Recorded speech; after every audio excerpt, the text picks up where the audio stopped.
പത്രോസിൻ്റെ 1-ാം ലേഖനത്തിൻ്റെ കണ്ടിന്യൂഷൻ. എന്നെ കേൾക്കുന്ന പ്രിയപ്പെട്ടവരെ, ഞാൻ എന്തിനാ ഇതൊക്കെ ഇങ്ങനെ പറഞ്ഞു എന്ന് വെച്ചാൽ, നമ്മുടെ ആത്മാവിൻ്റെ വീണ്ടെടുപ്പ് കഴിഞ്ഞു. ഇനി ശരീരത്തിൻ്റെ വീണ്ടെടുപ്പിന് വേണ്ടി നമ്മൾ എന്ത് ചെയ്യണം? രക്ഷയ്ക്കായി പ്രവർത്തിച്ചു കൊണ്ടിരിക്കണം. ഫിലിപ്പിയ ലേഖനം പഠിക്കും. രക്ഷയ്ക്കായിട്ട് ആരും പ്രവർത്തിക്കേണ്ട. രക്ഷയ്ക്കായിട്ടുള്ള എല്ലാ സംവിധാനങ്ങളും സ്വർഗത്തിലെ ദൈവം ചെയ്തു കഴിഞ്ഞു. എന്നാൽ ആ അന്ത്യകാല രക്ഷയിലേക്ക് ചെന്നെത്തുവാൻ, ആത്മരക്ഷ പ്രാപിച്ചെടുക്കുവാൻ, സ്വർഗരാജ്യം പ്രാപിച്ചെടുക്കുവാൻ നാം രക്ഷയ്ക്കായിട്ട് പ്രവർത്തിക്കണം. വചനമനുസരിച്ച് ജീവിക്കണം, ഉപദേശമനുസരിച്ച് ജീവിക്കണം. നിങ്ങൾ പാപത്തിന് ദാസന്മാരായിരുന്നുവെങ്കിൽ നിങ്ങളെ പഠിപ്പിച്ച ഉപദേശരൂപം ഹൃദയപൂർവ്വം അനുസരിച്ച് പാപത്തിന് സ്വാതന്ത്ര്യം പ്രാപിച്ച് നീതിക്ക് ദാസന്മാരായി തീർന്നുകൊണ്ട് ദൈവത്തിന് സ്വത്രം. അപ്പോൾ പത്രോസ് ഇവിടെ പറയുന്നത്, ജീവനുള്ള പ്രത്യാശയ്ക്കായി അന്ത്യകാലത്ത് വെളിപ്പെടുവാൻ ഒരുങ്ങിയിരിക്കുന്ന രക്ഷയ്ക്ക്. അപ്പോൾ നമ്മൾ എന്തിനു വേണ്ടി കാത്തിരിക്കുക? അന്ത്യകാലത്ത് വെളിപ്പെടുവാൻ ഒരുങ്ങിയിരിക്കുന്ന രക്ഷ. ഞങ്ങളിപ്പോഴും ഓർക്കുന്നുണ്ട്, ഞങ്ങളെ ദൈവവചനം പഠിപ്പിച്ച ആ വയോവൃദ്ധൻ ഈ വാക്യങ്ങളൊക്കെ എടുത്ത് പറയുമ്പോൾ അദ്ദേഹത്തിൻ്റെ മുഖത്തിൻ്റെ ആ പ്രസന്നത ഞങ്ങൾ കാണാറുണ്ട്, ചിരി. ഞാൻ പല പ്രാവശ്യം കണ്ടിട്ടുണ്ട്. അതുകൊണ്ട് ഞാൻ പറയുക, ബുദ്ധിമുട്ടുകളും ഞെരുക്കങ്ങളും പോരാട്ടങ്ങളും അദ്ദേഹത്തിൻ്റെ വീട്ടുകാരും നാട്ടുകാരും എല്ലാം പോരാട്ടമായിരുന്നു. മക്കളും മരുമക്കളും കുഞ്ഞുകുട്ടികളും എല്ലാം പോരാട്ടമായിരുന്നു. അപ്പം ഞാൻ വിചാരിക്കും ഇതൊക്കെ പാരമ്പര്യമായിട്ടുള്ളത് തന്നെയാണ്, ദേവദാസന്മാർക്കുള്ളതായിരുന്നു ഈ പോരാട്ടം. കാരണം പോരാട്ടത്തിൻ്റെ നടുവിലൂടെ അവർ ജീവിക്കുന്നത്. ഈ അന്ത്യകാല രക്ഷ പ്രാപിക്കാൻ പിശാച് സമ്മതിക്കത്തില്ല. സഹോദര ഫ്രാൻസിസെ ജോസഫച്ച, ഈ രക്ഷയിലേക്ക് ചെന്നെത്താൻ പിശാച് നമ്മളെ സമ്മതിക്കില്ല. ഇവിടെയാണ് നമുക്ക് പോരാട്ടം. ലോകത്തോട്, ജഡത്തോട്, പിശാചിനോട് പോരാടണം. ലോകത്തോട് പറയണം, നീ എന്നിലേക്ക് വരരുത്, ഞാൻ നിന്നിലേക്ക് വരത്തില്ല. പിശാചിനോട് എന്ത് പറയണം? ആത്മാവിൽ ജഡത്തിൻ്റെ പ്രവൃത്തികളെ മരിപ്പിക്കണം. പിശാചിനോട് എന്ത് ചെയ്യണം? ജഡത്തിൻ്റെ പ്രവൃത്തികളെയും ജഡസ്വഭാവങ്ങളെയും മരിപ്പിച്ചുകൊണ്ടിരിക്കണം. ഇനി പിശാചിനോട് എങ്ങനെ പോരാടണം? അമ്പമില്ലി എടുത്ത് പോരാടണം അല്ലേ? വിഷയം കണ്ടെടുത്ത് പോരാടണം. അങ്ങനെ സഹോദര, ദൈവത്തിൻ്റെ സർവായുധം കൊടുത്തുകൊണ്ട് നിർത്തിയിരിക്കണം. ചുമ്മാ നിർത്തിയിരിക്കാൻ ഇറക്കാൻ പറ്റും? ചുമ്മാ എതിർത്തിരിക്കാൻ ഇറക്കാൻ പറ്റുന്നേ? സത്യമരക്കി കിട്ടി, നീതി എന്ന കോചം ധരിച്ച്, സമാധാന സുവിശേഷം കാലിൽ ചെരുപ്പാക്കി, സകല ദുഷ്ടന്റെ തീയമ്പുകളെയും കെടുപ്പാതെ കൊണ്ട് വിശ്വാസം എന്ന പരിചയം, രക്ഷ എന്ന ശിരസ്ത്രവും, ദൈവവചനം ആത്മാവിൻ്റെ നാളും ആത്മാവിൻ്റെ വാളും. ഏത് നേരത്ത് ആത്മാവിൽ പ്രാർത്ഥിച്ചു. പിന്നെ ഒരു ആയുധം കൂടി ഉണ്ട്. എന്താ? ഒന്ന് പത്രോസ് 4 വാക്യമെടുത്തൊന്ന് വായിക്കേ. ചുമ്മാ കിടന്ന് വിഷമിക്കാതെ. ക്രിസ്തു ജഡത്തിൽ കഷ്ടം അനുഭവിച്ചുകൊണ്ട് നിങ്ങളും ആ ഭാവം തന്നെ ആയുധമായി ധരിപ്പിൻ. 8ാമത്തെ ആയുധം. പെന്തക്കോസുകാരേ, 8ാമത്തെ ആയുധം നിങ്ങൾ ചവിട്ടി തേച്ച് കളഞ്ഞു. നിങ്ങളുടെ മക്കളും മരുമക്കളും കുഞ്ഞുകുട്ടികളും ഗൾഫിൽ ഇഷ്ടംപോലെ കാശും കാര്യങ്ങളായപ്പോൾ കട്ടതയൊക്കെ അങ്ങ് പോയി. നിങ്ങൾക്ക് സ്വർഗരാജ്യം അടയ്ക്കപ്പെടുകയാണ്. പറയണ്ടേ നമ്മളിത്? കാരണം എങ്ങനെയാ വാക്യം കിടക്കുന്നത്? ക്രിസ്തു ജഡത്തിൽ കഷ്ടമനുഭവിച്ചത് കൊണ്ട് നിങ്ങളും ആ ഭാവം തന്നെ ആയുധമായി ധരിക്കണം. എന്തിനാ ആയുധമായി ധരിക്കണം എന്നാണ് പത്രോസ് പറയുന്നത്? അത് ചിന്തിച്ചിട്ടുണ്ടോ? വായിച്ചിട്ടുണ്ടോ ആരെങ്കിലും? അതിന് ബാക്കിയുള്ള ഭാവം വായിച്ച്, ജഡത്തിൽ കഷ്ടമനുഭവിച്ചവൻ ജഡത്തിൽ ശേഷിച്ചിരിക്കും കാലം ഇനി മനുഷ്യരുടെ മോഹങ്ങൾക്കല്ല ദൈവത്തിൻ്റെ ഇഷ്ടത്തിനത്രേ ജീവിക്കേണ്ടതിന് പാപം വിട്ടൊഴിഞ്ഞിരിക്കുന്നു. പാപം വിട്ടൊഴിയാനാണ് ജഡത്തിൽ കഷ്ടമനുഭവിക്കുന്നത്. എത്ര അനുഭവിച്ചാലും വിട്ടൊഴിയില്ലെന്ന് പറഞ്ഞാൽ പിന്നെ എന്ത് ചെയ്യും? പറ. ഞാനും നിങ്ങൾ എത്ര കഷ്ടം അനുഭവിച്ചാലും പാപം വിട്ടൊഴിയും. അപ്പം എന്തോ ചെയ്യും? ശ്രദ്ധിച്ചു കേട്ടോ. ഒരു കുഞ്ഞിനൊരു മരുന്ന് ഡോക്ടർ കൊടുക്കുക, ഒരു ചെറിയൊരു ഡോസേജേ കൊടുത്തു, അതങ്ങോട്ട് എറിക്കുന്നില്ല. എങ്ങനെയുണ്ട് ആ മരുന്ന് കുടിച്ച ശേഷം? വലിയ വ്യത്യാസമൊന്നും കാണുന്നില്ല ഡോക്ടറെ. ഞാൻ ചിരിച്ചുണ്ട്. ആ ഡോസേജ് ഹൈ ഡോസേജായിട്ട് എഴുതും അല്ലേ? നേരത്തെ ഇത്രയാണ് കൊടുത്തിരുന്നെങ്കിൽ ഇത് ഇത്ര പ്ലസ് ഡബിളാണ്. അതുകൊണ്ട് കൊടുത്തു കഴിയുമ്പോൾ ഉണ്ടല്ലേ കുഞ്ഞിൻ്റെ വയറിളക്കോ മറ്റെങ്കിലും കാര്യങ്ങളാണെങ്കിൽ പെട്ടെന്ന് ശമനം വരും. അതുപോലെ കഷ്ടത അങ്ങോട്ട് ഡോസേജ് കൂടുമ്പോൾ അനുസരിച്ചോളും. ഞാൻ എന്നോട് പറയുക, നിങ്ങളോട് പറയുക. കഷ്ടത, കാഠിന്യമേറിയ കഷ്ടത വരുമ്പോൾ നമ്മൾ ദൈവത്തെ അനുസരിക്കാൻ തയ്യാറാകും. അതുകൊണ്ട് അതിലേക്ക് പോകാതെ ഇപ്പോൾ ഈ കിട്ടിയിരിക്കുന്ന കഷ്ടതയിൽ തന്നെ പറ, ദൈവത്തെ അനുസരിച്ച് മുന്നോട്ട് പോകുന്നതാണ് അഭികാമ്യം. സ്തോത്രം. ജീവനുള്ള പ്രത്യാശയ്ക്കായി അന്ത്യകാലത്ത് വെളിപ്പെടുവാൻ ഒരുങ്ങിയിരിക്കുന്ന രക്ഷയ്ക്ക്, ജീവനുള്ള പ്രത്യാശയ്ക്ക്, അന്ത്യകാലത്ത് വെളിപ്പെടുവാൻ ഒരുങ്ങിയിരിക്കുന്ന രക്ഷയ്ക്ക് വിശ്വാസത്താൽ ദൈവശക്തിയിൽ കാക്കപ്പെടുന്ന നിങ്ങൾക്ക് വേണ്ടി. ഇതെന്താ എഴുതി വെച്ചേക്കുന്നത്? ഈ പത്രോസിൻ്റെ ലേഖനത്തിൽ ഈ ഭാഗങ്ങൾ എന്തോ എത്ര എന്താ അതിനെക്കുറിച്ച് എനിക്ക് പറയാൻ അറിയത്തില്ല. ജീവനുള്ള പ്രത്യാശയ്ക്കായി അന്ത്യകാലത്ത് വെളിപ്പെടുവാൻ ഒരുങ്ങിയിരിക്കുന്ന രക്ഷ. കർത്താവ് കാഹളം ധ്വനിച്ച് വരുന്നതിനെ കുറിച്ചാണ് പറയുന്നത്. അന്ത്യകാലത്ത് വെളിപ്പെടുവാനിരിക്കുന്ന രക്ഷയ്ക്ക് വിശ്വാസത്താൽ ദൈവശക്തിയിൽ കാക്കപ്പെടുന്ന നമുക്ക് വേണ്ടി സ്വർഗത്തിൽ സൂക്ഷിച്ചിരിക്കുന്നതും ക്ഷയം, മാലിന്യം, വാട്ടം എന്തും ഇല്ലാത്തതുമായ അവകാശത്തിനായി തന്നെ വീണ്ടും ജനിപ്പിച്ചിരിക്കും. അപ്പൊ നമ്മെ വീണ്ടും ജനിപ്പിച്ച എന്തിനാ സഹോദര? വീണ്ടും ജനിപ്പിച്ച എന്തിനാന്ന്? ക്ഷയം, വാട്ടം, മാലിന്യമില്ലാത്ത സ്വർഗത്തിലൊരു അവകാശം കിട്ടാനാ. ഇവിടെ കാറ് കിട്ടാനും, ഇവിടെ വീട് കിട്ടാനും, റിയൽ എസ്റ്റേറ്റ് ബിസിനസ് നടത്താനും. എന്താ ഈ പറയണേ?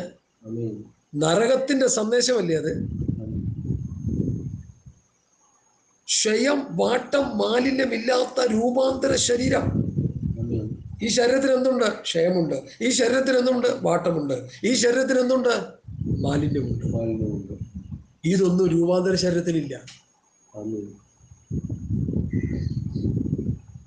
ചാപ്പാട് വേണ്ട, വായു വേണ്ട, വെളിച്ചം വേണ്ട. അല്ല, അവിടെ ചെല്ലുമ്പോൾ എല്ലാം ഓട്ടോമാറ്റിക്കായിട്ടുണ്ട്. നമുക്കൊന്നും വേണ്ട. സ്പിരിച്വൽ ബോഡിയാ. ഈ ശരീരം ഇന്ന് അനുഭവിക്കുന്ന ഒരു കഷ്ടതയും നമ്മുടെ സ്പിരിച്വൽ ബോഡിയായ ആത്മീക ശരീരം അനുഭവിക്കില്ല. വിശ്വാസമുണ്ടോ? ഞാൻ എൻ്റെ ശരീരത്തെ നോക്കി പറയും.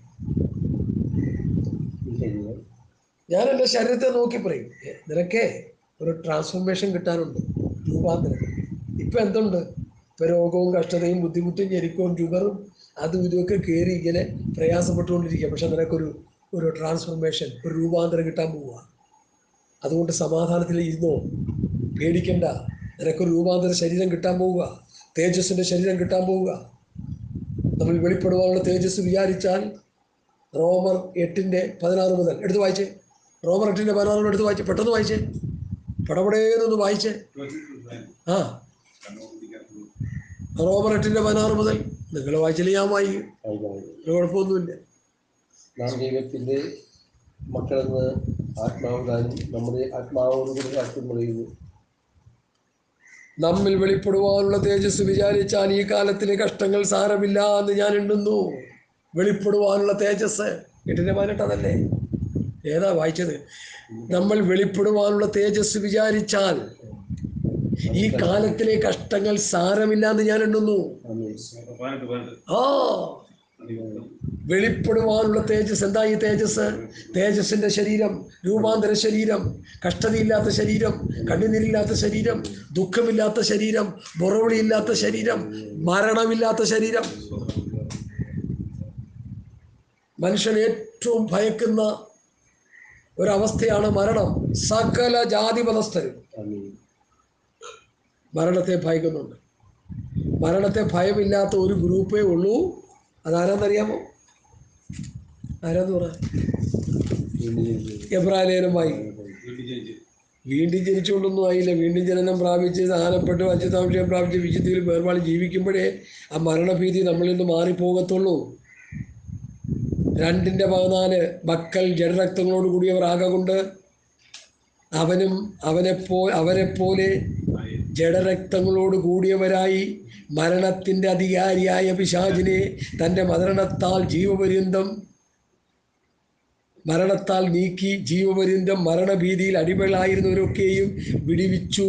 അപ്പം മരണഭീതി ഇല്ലാത്ത ഒരു ഗ്രൂപ്പ് ഉണ്ടെങ്കിൽ, രക്ഷിക്കപ്പെട്ട് സ്നാനപ്പെട്ട് പരിശുദ്ധാംശം പ്രാപിച്ച് വിശുദ്ധിയിലും വേർപാടിലും ജീവിക്കുന്ന ദൈവമക്കൾ മാത്രമേ ഉള്ളൂ. അല്ലാത്തവരെല്ലാം മരണമെന്ന് പറഞ്ഞാൽ ചിലപ്പോൾ അതിനു മുമ്പ് തന്നെ പെട്ടി കയറ്റേണ്ടി വരും. പേടിച്ചകയത്തു.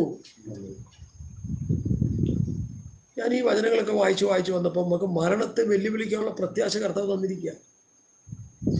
അതിപ്പോൾ പാസ്റ്റർമാരെ ചവത്തെ കൊണ്ടിട്ടിട്ട് അതിന് മുമ്പ് ഇത് പറഞ്ഞുകൊണ്ടിരിക്കുന്നതുകൊണ്ട് എനിക്ക് അതിനോട് വലിയ യോജിപ്പൊന്നുമില്ല. മരണമേ നിന്റെ വിഷമുള്ള ഇവിടെ, മരണമേ നിന്റെ ജയം എവിടെ? മരണത്തിൻ്റെ വിഷമുള്ള ഭാഗം, മരണത്തിൻ്റെ വിഷമുള്ള പാപം പാപത്തിൻ്റെ ശക്തിയായ പ്രമാണം. ഒരിക്കൽ പോലും ചത്ത് കിടക്കുന്നവന് ഈ വചനം കേട്ടിട്ടില്ല. അവനെ കേൾപ്പിക്കാൻ വേണ്ടി പാസ്റ്റർ കിടന്ന് ഇങ്ങനെ വായിച്ചു കൂട്ടുക. എന്ത് ഗുണം അതുകൊണ്ട്? അവിടെ ജീവനോടെ അവനെ വെച്ച് ആ വാക്യം വായിച്ച് കേൾപ്പിക്കേ അല്ലേ? ശരിയല്ലേ? അവൻ മരിക്കുന്നതിന് മുൻപ് ജീവനോട് ആ വാക്യം വായിച്ച് കേൾപ്പിച്ച മരണാനന്തര പ്രത്യാശ അവന് വരുത്തി കൊടുക്കും. മാസ്റ്റർമാരെ, നിങ്ങൾ എന്താ ചെയ്യുന്നത്? അതെങ്ങനെ പറ്റും? 30,000 രൂപ, 50,000 രൂപ, 1 ലക്ഷം, 2 ലക്ഷം, 3 ലക്ഷം, 4 ലക്ഷം വീതം കോഴ കൊടുത്ത് ഗൾഫുകാരുള്ള സഭകളെ മേടിക്കുന്ന പാർട്ടിമാർ ഇത് എങ്ങനെയാ പറയണം? ഹലോ, പറയാൻ പറ്റത്തില്ല. അവരുടെ വായ പിശാച് അടിച്ചും ഒതുക്കിയിട്ടിരിക്കുക. പറയാൻ പറ്റത്തില്ല അവർക്ക്. ഞാനീ പറയുന്നതൊക്കെ വലിയ കട്ടിയായ വിഷയങ്ങളാണ്. കൈക്കൂലി മേടിച്ച് പാസ്സായിരിക്കുന്നവരും ദൈവമാക്കി വെക്കാത്തവരും സംഘടന ആക്കി വെച്ചവരും സ്വയം കയറി ആകുന്നവർക്കൊന്നും ഇത് പറയാൻ പറ്റത്തില്ല.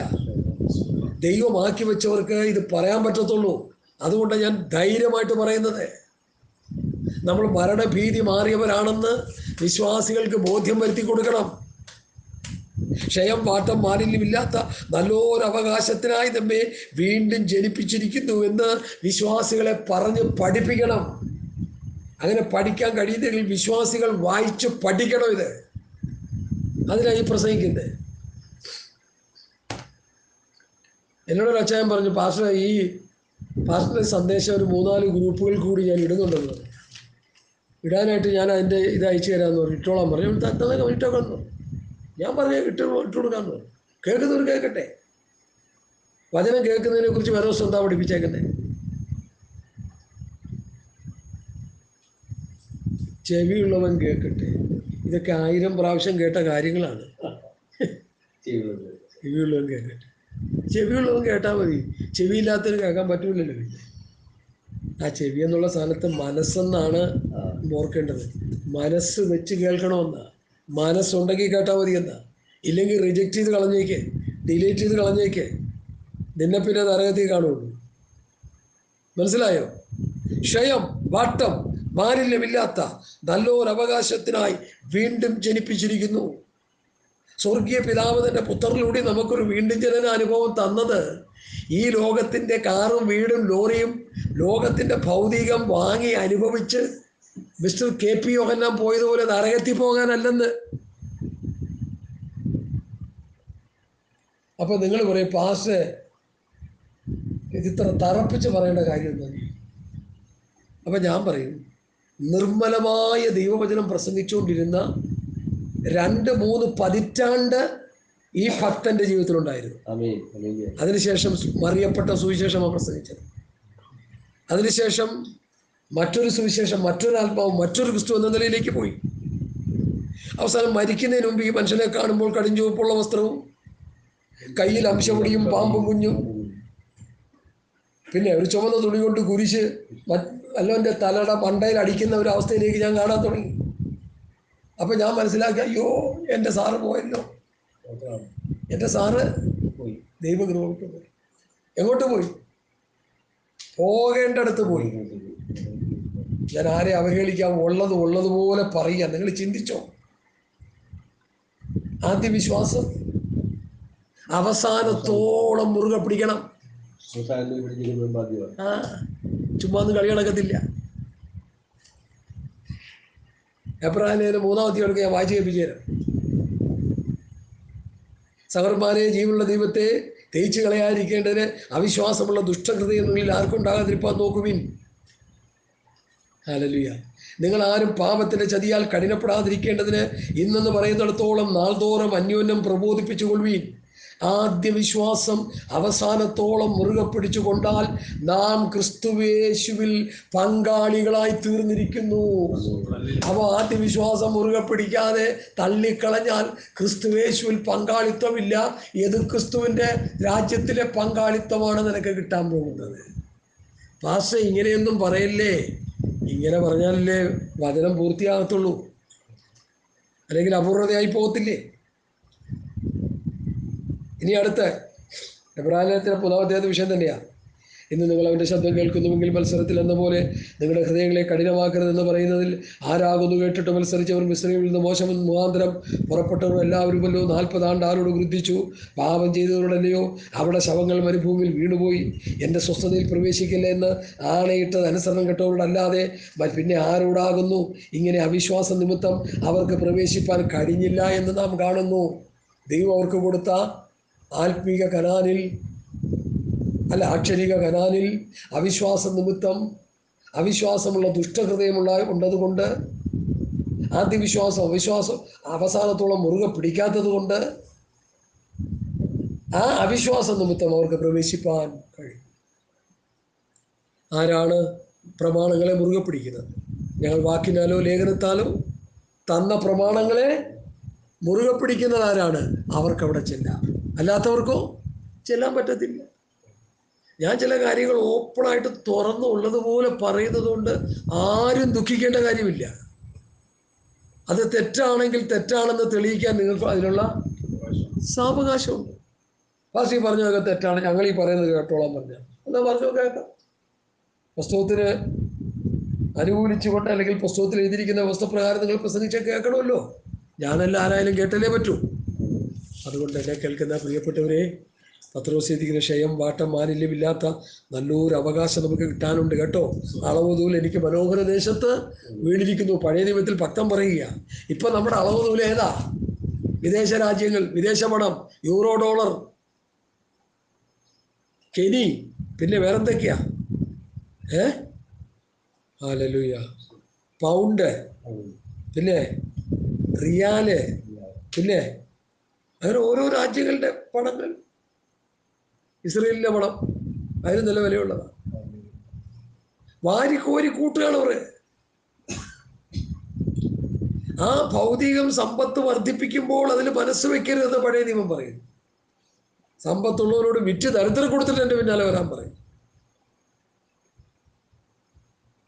കള്ളന്മാർ തുറന്നു മോഷ്ടിക്കുകയും പുഴുവരിക്കുകയും തുരുമ്പെടുക്കുകയും ചെയ്യുന്ന ഭൂമിയിൽ നിക്ഷേപം സ്വരൂപിക്കരുത് കർത്താവ് പഠിപ്പിച്ചു. അയ്യോ, ഇതൊന്നും ആരുടെയും പുസ്തകത്തിൽ ഇല്ലെന്ന് തോന്നിപ്പോയി ചിലപ്പോൾ കണ്ടു കഴിഞ്ഞാൽ. അതുകൊണ്ട് നമ്മളെ വീണ്ടും ജനിപ്പിച്ചത്, നമ്മൾ വീണ്ടും ജനിച്ചത്, യാക്കോബിൻ്റെ ലേഖനത്തിലൊരു വാക്യം നിങ്ങൾ വായിച്ച അവിടെയും വീണ്ടും ജനിപ്പിച്ചത് എങ്ങനെയാണെന്ന് കാണാൻ കഴിയും. ഞാൻ വായിക്കുന്നു, ശ്രദ്ധിച്ച് കേൾക്കുക. യാക്കോബ് 1:21, ആകയാൽ സകല അഴുക്കും ദുഷ്ടതയുടെ ആധിക്യവും വിട്ട് നിങ്ങളുടെ ആത്മാക്കളെ രക്ഷിപ്പാൻ ഉള്ളതുമായ വചനം സൗമ്യതയോടെ കൈക്കൊള്ളുവീൻ. ഹല്ലേലൂയ. 18-ാം വാക്യത്തിൻ്റെ 2-ാമത്തെ പാർട്ടിൽ സത്യത്തിൻ്റെ വചനത്താൽ നമ്മെ ജനിപ്പിച്ചിരിക്കുന്നു. സത്യത്തിൻ്റെ വചനത്താൽ നമ്മെ ജനിപ്പിച്ചു. യേശു ക്രിസ്തുവിനെ കുറിച്ച് പ്രസംഗിച്ച് കേട്ടപ്പോൾ ഞാനും നിങ്ങളും വിശ്വസിക്കുവാൻ ദൈവാത്മാവ് നമുക്ക് കൃപ നൽകി. വിശ്വസിച്ചപ്പോൾ എന്ത് കിട്ടി? നമുക്ക് നീതീകരണം. അത് കഴിഞ്ഞ് വായികൊണ്ട് ഏറ്റുപറഞ്ഞ് രക്ഷിക്കപ്പെട്ട് സ്നാനപ്പെട്ട് പരിശുദ്ധാത്മ അഭിഷേകം പ്രാപിച്ച മക്കളും അവകാശികളുമായി മാറി. അവരോടാണ് ലേഖനം നിലകൊള്ളുന്നത്, അല്ല വഴിയെ പോകുന്നവരോടല്ല.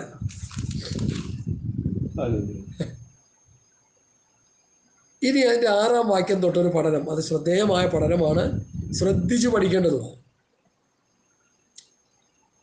അതിലിപ്പോൾ നിങ്ങൾ അല്പനേരത്തേക്ക് നാനാ പരീക്ഷകളാൽ ദുഃഖിച്ചിരിക്കേണ്ടി വന്നാലും ആനന്ദിക്കുന്നു. എന്താ അതിൻ്റെ അർത്ഥം? ശ്രദ്ധിക്കണേ. ക്ഷയം വാട്ടം മാലിന്യമില്ലാത്ത നല്ലൊരു അവകാശത്തിനായി നമ്മെ വീണ്ടും ജനിപ്പിച്ചിരിക്കുന്നു. നമ്മെ വീണ്ടും ജനിപ്പിച്ചു, വചനത്താൽ ജനിപ്പിച്ചു, ജനിപ്പിച്ചു. ശരി. അതിലിപ്പോൾ ആ വീണ്ടും ജനിച്ചതിൽ, ആ വീണ്ടും ജനനം പ്രാപിച്ച വ്യക്തി ഈ ഭൂമിയിൽ എങ്ങനെയായിരിക്കുന്നു? പറ. വചനം കയ്യിൽ വെച്ചിട്ട് പറ, അത് നോക്കിയിട്ട് പറഞ്ഞോട്ടെ. അത് നിങ്ങൾ മനസ്സിലാക്കുന്നു എന്നുള്ളത് അറിയാനാണ് ഞാൻ ഈ ചോദിക്കുന്നത്. നിങ്ങൾ മനസ്സിലാക്കുന്നില്ല, നിങ്ങൾ പഠിക്കുന്നില്ല വചനം. നിങ്ങൾ വീണ്ടും ജനിച്ചിരിക്കുന്നു, നിങ്ങളെ ജനിപ്പിച്ചു.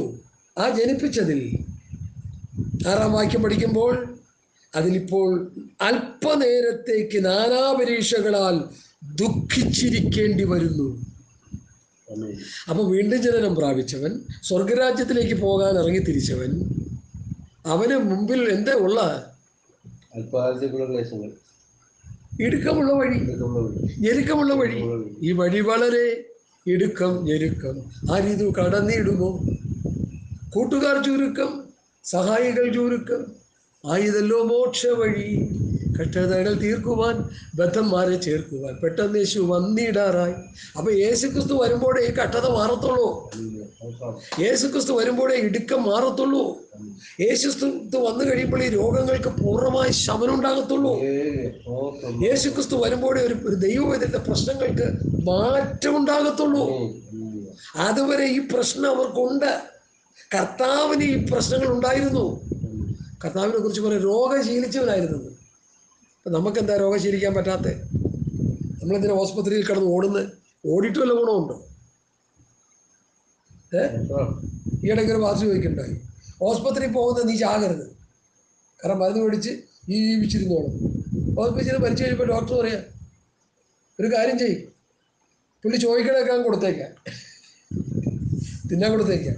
ഐസ്ക്രീം ചോദിച്ചാലും ബിരിയാണിയും എല്ലാം കൊടുത്തോ, സംഗതി തീരാറായി. അല്ലെങ്കിൽ മരുന്നൊക്കെ ഞങ്ങൾക്ക് ചെയ്യാമെന്നല്ലേ ചെയ്യാൻ പറ്റുമോ? 45 വയസ്സേ ഉള്ളൂ, അല്ലെങ്കിൽ 30 വയസ്സേ ഉള്ളൂ. ദൈവമക്കളെ, അതാണ് ജീവിതം എന്ന് ഓർത്തോടെ. പെന്തക്കോസ്തുകാരെ ഇതൊന്ന് ഓർക്കണേ. നമ്മൾ ഇവിടെ ഓരോരുത്തരൊക്കെ 60ഉം 70ഉം ഒക്കെ വയസ്സ് വരെ ജീവിച്ചിരുന്ന് പ്രത്യാശയോടെ.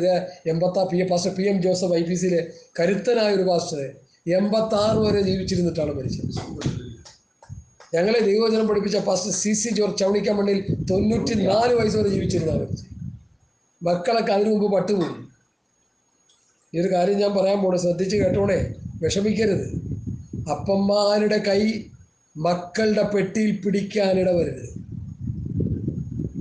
മനസ്സിലായല്ലോ? പിതാക്കന്മാരുടെ കൈ മക്കളുടെ ശവപ്പെട്ടിയിൽ പിടിക്കാൻ ഇടവരരുത്.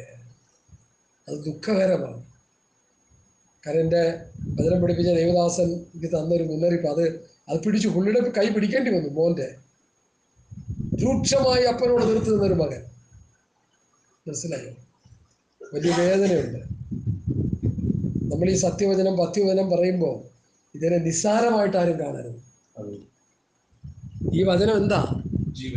ഈ ഇദ്ദേഹം പറഞ്ഞു ഇത് നിത്യജീവന്റെ മൊഴിയാണെന്ന് പറഞ്ഞ് ഇദ്ദേഹം ഈ ഉപദേശം ഏറ്റെടുത്തു.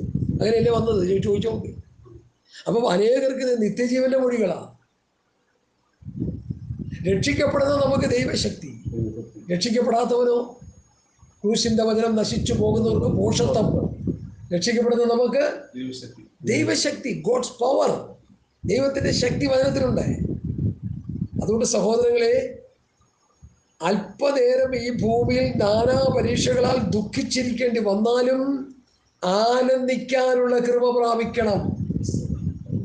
പത്രോസിന്റെ ലേഖനത്തിന്റെ പ്രത്യേകതയാണ്.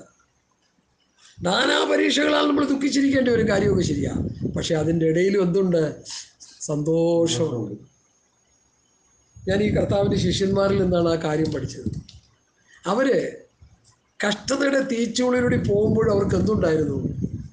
സന്തോഷം ഉണ്ടായിരുന്നു. എവിടെയാ വചനം? നമുക്ക് ഒന്നെടുക്കാം.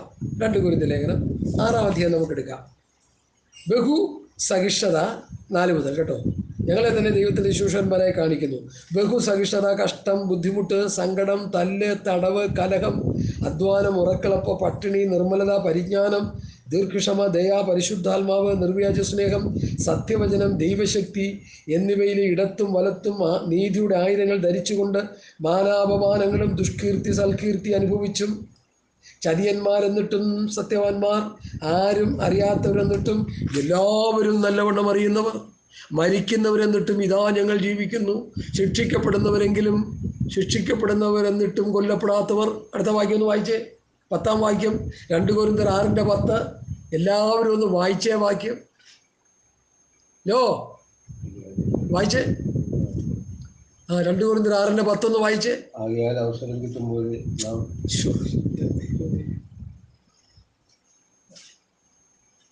2 കൊരിന്ത്യർ 6:10. കണ്ണാടി ശല്യം അല്ലെങ്കിൽ അത് മാറ്റി വരും, വേറെ നല്ലൊരു കണ്ണാടി മേടിക്കും, കാഴ്ചയില്ലെങ്കിൽ. ദുഃഖിതരെങ്കിലും എപ്പോഴും സന്തോഷിക്കുന്നവർ. പത്രോസ് പറഞ്ഞ വചനവുമായിട്ടൊന്ന് കൂട്ടിക്കെട്ടുക ഞാൻ ചെയ്യുന്നേ. ദുഃഖിതരെങ്കിലും ദുഃഖിതരെങ്കിലും വായിച്ചേ. ജോസഫേട്ടൻ തന്നെ വായിച്ചേ. 2 കൊരിന്ത്യർ 6:10 വായിച്ചേ. ദുഃഖിതരെങ്കിലും ദാരിദ്ര്യരെങ്കിലും ആ എപ്പോഴും സന്തോഷിക്കുന്നവർ, അടുത്ത് ദരിദ്രരെങ്കിലും ആ പലരെയും സമ്പന്നരാക്കുന്നവർ, അടുത്ത് ഒന്നുമില്ലാത്തവരെങ്കിലും ആ എല്ലാം കൈവശമുള്ളവർ ആയിത്തരും. എന്താണ് ആ വാക്കിൻ്റെ അർത്ഥം? നമുക്ക് വചനവുമായിട്ട് ബന്ധം ഉണ്ടാകണം കേട്ടോ. എത്ര കിടന്ന് പ്രാർത്ഥിച്ചാലും ഒരു ഗുണവും ഇല്ല. അതുകൊണ്ട് ദൈവ വചനം നമ്മുടെ ഉള്ളിൽ ഉയരണം. ആദ്യം വചനം ഉണ്ടായിരുന്നു, വചനം ദൈവത്തോടുകയായിരുന്നു, വചനം. അപ്പൊ ദൈവമാകുന്ന വചനം നമ്മുടെ ഉള്ളിൽ വരണം. ഇങ്ങനെ ക്രിസ്തുവിന്റെ വചനം സകല ജ്ഞാനത്തോടുകൂടി ഐശ്വര്യമായി നിങ്ങളിൽ വസിക്കട്ടെ.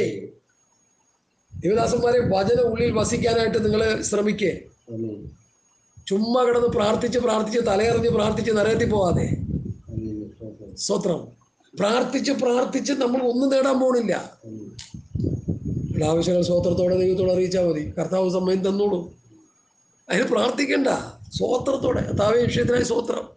ഒരു വാഹനം വാങ്ങണം, സ്വോത്രം. കർത്താവ് ഒരു വിഷയത്തിന് വേണ്ടി ഇറങ്ങിത്തിരിക്കുകയാണ്, സ്വോത്രം. ദൈവതമയിൽ നടക്കണം, സ്വോത്രം. സ്വോത്രം മതി. കർത്താവ് സർവശക്തൻ, സർവജ്ഞാനി, സർവ്വവ്യാപി. അത് കേട്ടോളൂ. പക്ഷെ ഇവിടെ ആ വാക്യത്തിന്റെ ഗാംഭീര്യത എത്രയുണ്ട്. ദുഃഖിതരെങ്കിലും എപ്പോഴും സന്തോഷിക്കുന്ന ശിഷ്യന്മാർ. ഇന്നത്തെ ശിഷ്യന്മാർ എത്ര പേരുണ്ട്? ഈ വാക്യത്തോട് താതാത്മ്യം പ്രാപിക്കുന്ന എത്ര ശിഷ്യന്മാരുണ്ട്? അടുത്തത്, ദരിദ്രരെങ്കിലും പലരെയും അവരിൽ ഒന്നുമില്ല. അവരൊക്കെ ദരിദ്രര, തിന്നാനില്ല, കുടിക്കാനില്ല, ഉടുക്കാനില്ല. വിശ്വാസത്തിൽ അവർ സമ്പന്നരായിരുന്നു, പ്രത്യാശയിൽ സമ്പന്നരായിരുന്നു, സന്തോഷ സമൃദ്ധി കൊണ്ട് അവർക്കുണ്ടായിരുന്നു, നീതിയുടെയും കൃപാദാനത്തിന്റെയും സമൃദ്ധി ലഭിക്കുന്നവരായിരുന്നു, പ്രത്യാശയുടെ സമൃദ്ധി അവർക്കുണ്ടായിരുന്നു. ഇന്നത്തെ ശിഷ്യന്മാർക്ക് ഇതൊന്നുമില്ല. പെന്തോക്കോസ് സമൂഹമേ, 2 കൊരിന്ത്യർ 6:10 ഞാനും നിങ്ങളും വരുന്നില്ലെങ്കിൽ നമ്മൾ ആത്മീകരല്ല. നമ്മൾ ആരാ? ജഡികന്മാരെ. മനസ്സിലാവുന്നുണ്ടോ? നിങ്ങൾ ആ വാക്യം വായിച്ചു നോക്കിയേ.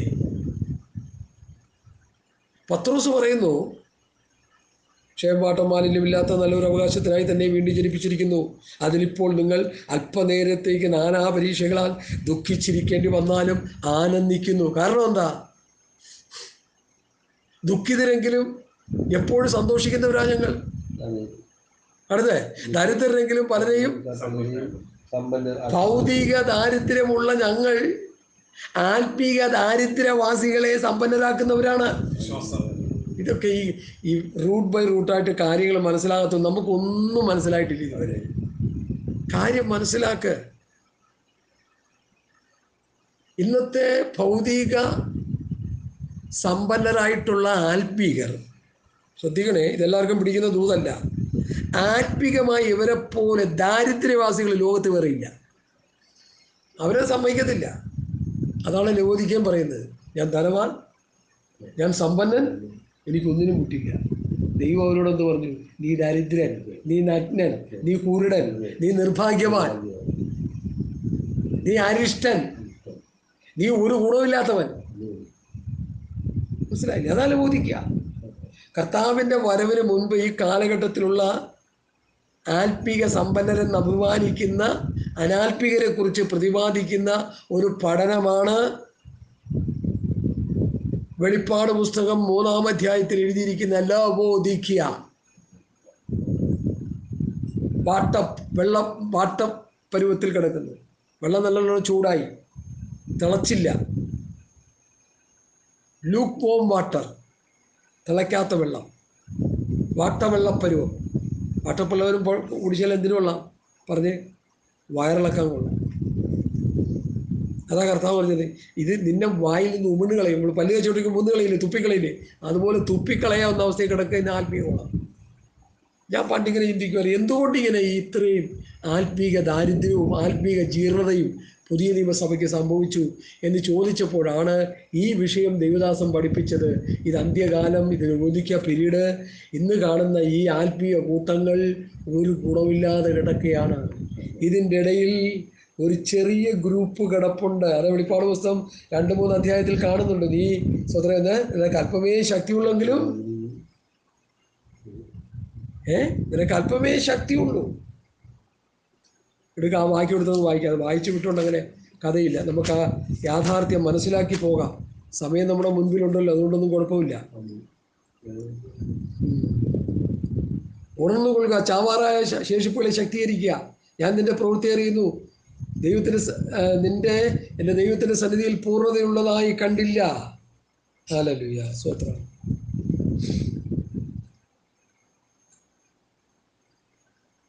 നിനക്ക് അല്പമേ ശക്തിയുള്ളൂ എങ്കിലും നീ എൻ്റെ വചനം കാത്തു, എൻ്റെ നാമം നിഷേധിച്ചിട്ടില്ല. വെളിപ്പാട് 3:8 വാക്യത്തിൻ്റെ അവസാനത്തെ പാർട്ടാണ്. ഹല്ലേലൂയ. നീ സാത്താൻ പാർക്കുന്നിടത്താണെങ്കിലും നീ അറിയുന്നു, നീ എൻ്റെ നാമം മുറുകെ പിടിച്ചിരിക്കുന്നു. നിങ്ങളുടെ ഇടയിൽ സാത്താൻ പാർക്കുന്നിടത്ത് തന്നെ എന്ന് സാക്ഷിയും വിശ്വസ്തനുമായ അന്തിപ്പോസിനെ കൊന്ന കാലത്ത് പോലും നീ എങ്കിലുള്ള വിശ്വാസം നിഷേധിച്ചിട്ടില്ല. ഹല്ലേലൂയ. നീ എവിടെ പാർക്കുന്നു എന്നും സാത്താന്റെ സിംഹാസനം ഉള്ളിടത്തെന്നും ഞാൻ അറിയുന്നു. നീ എൻ്റെ നാമം മുറുകെ പിടിച്ചിരിക്കുന്നു. അപ്പോൾ ഒരു ശേഷിപ്പ് ഈ 7 നവീകരണ കാലഘട്ടങ്ങളിലും ഉണ്ടെന്നുള്ളതാണ് പ്രത്യേകത. മനസ്സിലാക്കണം. കൊടിയ പീഡ നടന്നുകൊണ്ടിരിക്കുന്ന സമയത്ത് പോലും ആത്മീകമായി മുമ്പോട്ട് പോകാൻ ആഗ്രഹിക്കുന്നവർ, താല്പര്യമുള്ളവർ ഉണ്ട്. ഒരു ചെറിയ ശേഷിപ്പ് ഇപ്പോഴും ഉണ്ട്. അക്കൂട്ടത്തിലാണ് നമ്മൾ. അക്കൂട്ടത്തിലുള്ളവരാണ് നമ്മൾ. അതിന് ഞാൻ സാധാരണ പറയും, ഇസ്രായേൽ എന്ന് പുറപ്പെട്ട ലക്ഷങ്ങളിൽ വാഗ്ദത്ത കനാനിൽ കാല് വെച്ച യോശുവയുടെയും കാലേബിൻ്റെയും കൂട്ടുകാരാണ് നമ്മൾ. അല്ല മരുഭൂമിയിൽ ചത്തൊടുങ്ങിയ ദ്രവ്യാഗ്രഹികളും ജഡികന്മാരുടെ കൂട്ടങ്ങളല്ല ഇന്ന് കിടക്കുന്ന നല്ലൊരു ശതമാനം. അതാ. ഹല്ലേലൂയ. പ്രസ്ഥാനം മുഴുവൻ ഭൗതിക സമ്പത്ത് കൊണ്ട് നിറഞ്ഞു. ആത്മീയ ദാരിദ്ര്യവാസികളെ കൊണ്ട് പ്രസ്ഥാനം നിറഞ്ഞു കവിഞ്ഞിരിക്കുക. എനിക്ക് കിട്ടിയ വെളിപ്പാടാ ഞാൻ പറയുന്നത്. കാശിഷ്ടം പോലെ ഉണ്ട്. ഇടയ്ക്കൊരു ഭാഷ പറയുന്നുണ്ടായി, ഈ തലപ്പത്തിരിക്കുന്ന വലിയ വലിയ വമ്പന്മാർക്ക് UK ഫ്ലാറ്റ്, അമേരിക്കയിൽ ഫ്ലാറ്റ്, പിന്നെ ഓസ്ട്രേലിയയിൽ ഫ്ലാറ്റ് അവർ വാങ്ങി കൂട്ടിയിട്ടിരിക്കുക. പാവങ്ങളെ ഞെക്കിപ്പിടിക്കുക. എന്നിട്ട് ഇവിടെ വന്നുകൊണ്ട് സുവിശേഷം പ്രസംഗിക്കുക. എന്ത് പ്രസംഗിക്കുക? ആര് കേൾക്കാൻ? അതാണ് മഹാത്മാഗാന്ധിജി പറഞ്ഞത്, my life is my message എന്ന് പറഞ്ഞാൽ എന്താ എൻ്റെ അർത്ഥം? ജീവിതമാണ് എൻ്റെ പ്രസംഗം, എൻ്റെ സന്ദേശം. നമ്മൾ ജീവിക്കുന്ന ദൈവമക്കളായിരിക്കും. നമ്മൾ അളവോളം വചനം അനുസരിച്ച് ജീവിക്കുന്നവരായി തീരണം. വചനം കേട്ടിട്ട് നമ്മളെ തന്നെ ചതിക്കാതെ വചനം കേട്ടിട്ട് ജീവിക്കുന്നവരായി തീരണം. ഇവിടെ ഞാൻ വായിച്ചു, പത്രോസിൻ്റെ 1-ാം ലേഖനത്തിൽ ക്ഷയം, വാട്ടം, മാലിന്യമില്ലാത്ത നല്ലൊരു അവകാശത്തിനായി നമ്മെ വീണ്ടും ജനിപ്പിച്ചിരിക്കുന്നു. ഹല്ലേലൂയ, സ്തോത്രം.